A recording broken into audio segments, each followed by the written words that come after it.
Hello traders, welcome to CPR trading YouTube channel. आज हम बात करेंगे एक बहुत ही इम्पॉर्टेंट मुद्दे पे, जो कि है स्टॉक मार्केट और ऑप्शन ट्रेडिंग में हम लोग सीपीआर को कैसे यूज़ करके, सीपीआर इंडिकेटर को यूज़ करके कुछ प्रॉफिट बना सकते हैं और कहीं ना कहीं हम लोग गलत ट्रेड से बच सकते हैं। जैसे कि अभी आपके सामने जो चार्ट ओपन है, इस चार्ट में मार्केट आपको बहुत बड़ा फॉल करता हुआ दिख रहा है मार्केट में।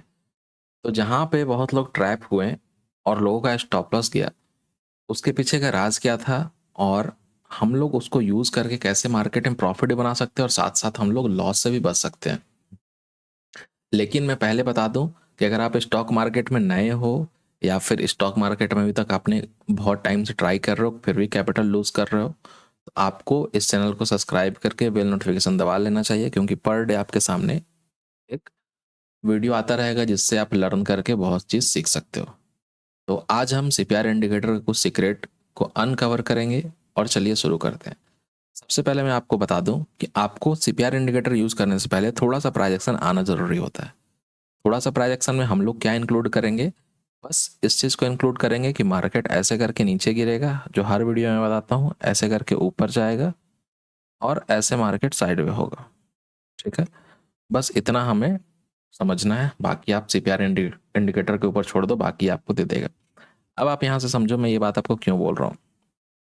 आप पैटर्न देखो, मार्केट का फर्स्ट है यहाँ पे है, मार्केट नीचे गिरता है, मार्केट ऊपर गया, मार्केट का सेकेंड है यहाँ पे बना, मार्केट नीचे गया, मार्केट ऊपर गया, थर्ड है यहाँ पे बना, मार्केट नीचे आया, ऊपर गया, फोर्थ है यहाँ पे बना। मतलब मार्केट का पैटर्न आपको क्या दिख रहा है, मार्केट इस पैटर्न में काम कर रहा। तो क्या आपको कॉल यहाँ पे बाई करना है? नहीं, आपको पुट बाई करना है।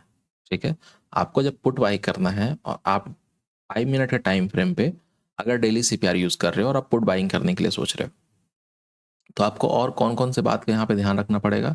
आपको यहाँ पे और समझना चाहिए कि अगर मार्केट में मैं पुट का एंट्री लेने वाला हूँ तो वो कहाँ पे एंट्री लूंगा। ऐसा नहीं कि कोई भी रैंडम कैंडल पे आप पुट का एंट्री ले लोगे। तो यहाँ पे आप सीपीआर का इंडिकेटर लगाते हो तो आपको समझ में आता है कि मार्केट का जहाँ भी हाई बन रहा था वहाँ कहीं ना कहीं 20s में और 50s में रेसिस्टेंस देने के लिए था, और जहाँ पे ये लास्ट हाई बना वहाँ पे क्या होने वाला था, हाई प्रोल आरटीपी मार्केट में बनने वाला था। तो जब मार्केट में कुछ ऐसा सिनारियो बनने वाला रहता है हाई प्रोल आरटीपी टाइप से, तो आपको एक ध्यान रखना पड़ेगा ट्रेड करने के लिए। मान लीजिए कि यहाँ पे कोई भी इंसान कॉल बाई करने का सोचता, ठीक है, कॉल बाई करने के लिए अगर यहाँ पे सोचता तो उसका टारगेट क्या होता है, यहाँ पे टारगेट होता है। तो यहाँ पे स्पेस नहीं है मार्केट के पास मोमेंटम के लिए। तो अगर अच्छे से आपको कॉल बाई करना है तो सीपीआर के ऊपर आने का आप वेट कर सकते थे। दूसरा अगर सिनेरियो आप देखोगे तो उसमें क्या होता है कि मार्केट नीचे जाकर कहीं ना कहीं इनसाइड कैंडल बनाता है, इनसाइड कैंडल को ब्रेक करके यहाँ पे बायर्स को एंटर करवाता है। बायर्स एंटर हुआ, बायर्स एंटर होके बायर क्या किया, अपना एसएल यहाँ रखे, अपना एसएल यहाँ पे रखे। सेकेंड कैंडल सबका एसएल हिट किया और मार्केट उसके बाद नीचे कंटिन्यू करता रह गया। सबका क्या मन हुआ था कि मार्केट अब यहाँ से रिवर्स करेगा, मार्केट यहाँ से रिवर्स करेगा, मार्केट यहाँ से रिवर्स करेगा, लेकिन सर मार्केट रिवर्स नहीं करेगा। क्यों? क्योंकि ये क्या चल रहा है मार्केट में, हाई प्रोबल आरटीपी यहाँ पे चल रहा है। तो जब भी मार्केट में हाई प्रोबल आरटीपी बनेगा तो मार्केट आपको अच्छा खासा मोमेंटम देगा। अब आपका क्वेश्चन ये होना चाहिए कि मोमेंटम आखिर आया क्यों, सीपीआर सीक्रेट हमें क्या समझाता है, क्या सिखाता है। मोमेंटम आने का राज यहाँ पे ये था कि यहाँ पे आप देखोगे तो नैरो सीपीआर बना था प्रीवियस डे, और previous day high R one, previous day low S one, भी ज़्यादा डिस्टेंस नहीं था। उसके बाद भी मार्केट कहीं ना कहीं पूरे दिन साइड में रह गया। तो जब पूरे दिन साइड में रहा तो नेक्स्ट डे मोमेंटम आने का चांस बनेगा। तो नेक्स्ट डे मोमेंटम आने का चांस बनेगा तो हम लोग सुबह सुबह मार्केट में सबसे पहला पैटर्न देखने की कोशिश करें कि मार्केट पहले क्या किया। तो मार्केट इस पैटर्न में ऐसे करके क्लोज हुआ। तो अब यहाँ पे हम लोग पुट बाई करेंगे, नहीं तो यहाँ पे पुट बाई करेंगे, दो प्लेस पे पुट बाई कर सकते हैं। अब यहाँ से देखो जब ब्रेक करता है, फर्स्ट कैंडल यहाँ पे लो ब्रेक किया, तो आप यहाँ पे स्टॉप लॉस डालकर, फर्स्ट कैंडल के हाई पे स्टॉप लॉस डालकर आप पुट में बैठ सकते थे। नहीं तो अगर कैंडल बड़ा लग रहा था तो फिर आप इस पोजीशन में पुट के लिए बैठ सकते थे, क्योंकि यहाँ और यहाँ मैं बता रहा हूँ, यहाँ पे पुट के लिए बैठ सकते हो तो इतना स्ट्रॉन्ग ट्रेड आपको मार्केट में देता है। अब दूसरा चीज़ मैं आपको बताता हूँ कि आपने तो यहाँ पे स्ट्राइक प्राइस सेलेक्ट कर लिया कि कौन सा स्ट्राइक प्राइस बाई करना है। मान लीजिए आपने सेलेक्ट किया in the money, at the money, कुछ भी आपने सेलेक्ट कर लिया। तो क्या उसमें अगर ऑप्शन चार्ट में हम लोग सीपीआर इंडिकेटर लगाते हैं तो वहाँ हमें कुछ हेल्प मिलेगा क्या मार्केट से?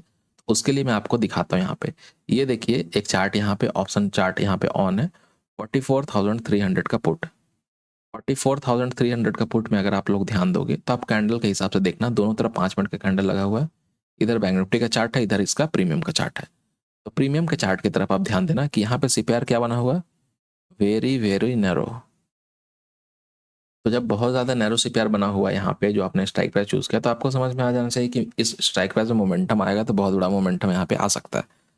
अब आपको क्या देखना है कि जब फर्स्ट कैंडल ने लो लगाया था, वो लगाया था प्रीवियस डे लो S1 में, क्या इसे ब्रेक किया? नहीं।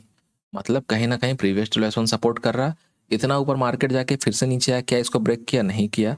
अब मार्केट यहाँ से छोटा छोटा कैंडल बनाने लगा, मतलब कि आपको समझ जाना चाहिए कि जब यहाँ से बायर्स स्ट्रांग होकर ऊपर गए, सेलर्स आए नीचे, 3 कैंडल कंटिन्यू, 3 कैंडल जब सेलर बनाए तो मार्केट को तो नीचे जाना चाहिए था, लेकिन मार्केट यहाँ पे नीचे नहीं जा पाता है। और मार्केट क्या करता है, उसके बाद यहाँ पे छोटा छोटा कैंडल बनाने लगता है, मतलब कि कहीं ना कहीं सेलर यहाँ से हट रहे हैं या फिर सेलर ने प्रॉफिट बुक कर लिया है। अगर आपको पुट बाई करना था यहाँ से, तो आप क्या सोचते कि इसके नीचे पुट क्लोज करता और साथ में जो कॉल रहता, call previous day high R1 के ऊपर क्लोज करता, जो कि हुआ नहीं। अब मार्केट में ऊपर जाने लगा, तो आपका एंट्री कहाँ, सीपीआर के ऊपर आपको प्लान करना चाहिए एंट्री। लेकिन आपका क्वेश्चन ये होगा कि रनिंग कैंडल में हम लोग एंट्री नहीं कर पाए, तो आपको कहाँ एंट्री करना चाहिए था? तो जब भी मार्केट ऐसे गिरता है तो यहाँ पे आप एंट्री कर सकते हो, ठीक है। तो इसके अकॉर्डिंग आप यहाँ पे एंट्री नहीं कर पाए। अब आप एंट्री नहीं कर पाए तो आप कहाँ पे एंट्री करोगे, जो कैंडल बना है उसके नीचे एंटर करोगे। तो जैसे यहाँ पे आपने एंट्री लिया, तो आपका स्टॉप लॉस यहाँ होना चाहिए, जो कि S2 के थोड़ा ऊपर स्टॉप लॉस आपका होना चाहिए। मतलब कि आपको एंटर करना चाहिए था यहाँ पे, और आपको इधर अपना स्टॉप लॉस डालना चाहिए था। स्टॉप लॉस आपने यहाँ पे डालना था। अब देखो फर्स्ट कैंडल में ही आपको कहीं ना कहीं 1:4 1:5 का ट्रेड मार्केट दे देता है, और उसके बाद मार्केट ऊपर जाता है। और कहीं ना कहीं मार्केट जो स्टार्ट होता है, ये कैंडल का जो लो बना हुआ है, वो बना हुआ है, लो है 73 का, ठीक है। 73 से मार्केट स्टार्ट होता है, और मार्केट ने जो हाई लगाया है, वो हाई लगाया 480 का, ठीक है।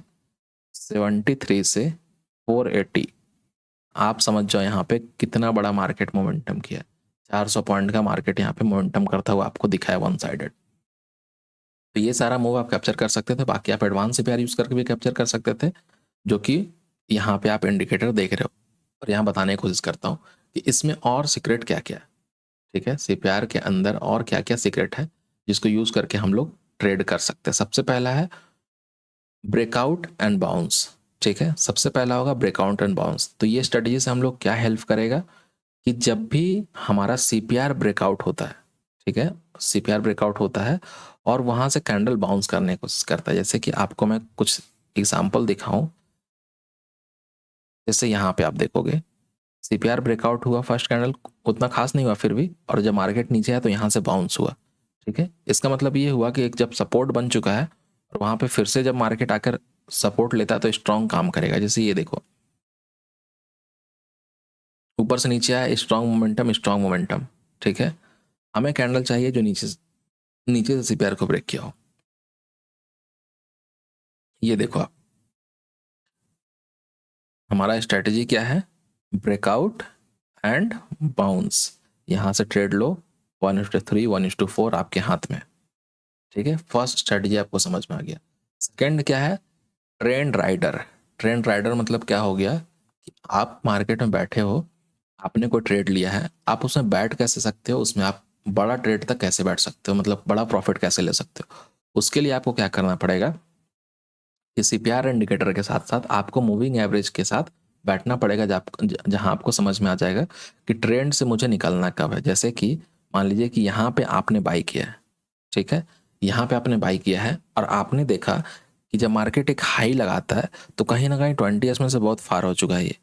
आपको यहाँ पे या तो प्रॉफिट बुक करना चाहिए, या तो फिर इस कैंडल के नीचे स्टॉप लॉस लगाना चाहिए, क्योंकि ऐसे भी इनसाइड कैंडल बना हुआ है। इसके नीचे ब्रेक करेगा तो मार्केट नीचे जा सकता है, और यहाँ से मार्केट फिर से डाउन ट्रेंड कंटिन्यू करता है। तो इस तरह से आप यूज कर सकते थे। थर्ड क्या है, the support resistance sniper. Support resistance sniper का मतलब क्या हो गया कि जब आपको पता है कि CPR previous day high R1 एक सपोर्ट रेजिस्टेंस बहुत स्ट्रॉन्ग काम करता है, और ये जस्ट लाइक ए स्नाइपर काम करता है, ठीक है। तो आप यहाँ पे देख लो कि जब मार्केट यहाँ पे सपोर्ट लेता है हमारे लेवल पे प्रीवियस डे हाई R1 पे, और यहाँ पे हाई प्रोलाटी भी बनता है, तो क्या ही सॉलिड मोमेंटम मार्केट में यहाँ पे देखने के लिए आपको मिलता है। तो आपने इतना सारा स्ट्रेटेजी जो सीखा, अब आपको एक चीज़ मैं और क्लियर करता हूँ कि स्ट्रैटेजी से कुछ नहीं होगा, आपको थोड़ा-सा रिस्क मैनेजमेंट के ऊपर ध्यान देना पड़ेगा। अगर आपने रिस्क मैनेजमेंट के ऊपर थोड़ा फोकस कर लिया और आप यहाँ पे फिर से सीखे तो मार्केट में आपको हेल्प करेगा। और आज हम लोग सीपीआर इंडिकेटर का जो सीक्रेट के बारे में बात किए हैं, ये आपको समझ में आया होगा, आपको हेल्प किया होगा, ऑप्शन ट्रेडिंग में प्रॉफिट कमा सकते हो। यदि आपको ये वीडियो पसंद आया तो लाइक करें, सब्सक्राइब करें, और आपके पास कोई सवाल है तो आप कमेंट सेक्शन में पूछ सकते हैं। चलिए मिलते हैं नेक्स्ट वीडियो में। Thank you.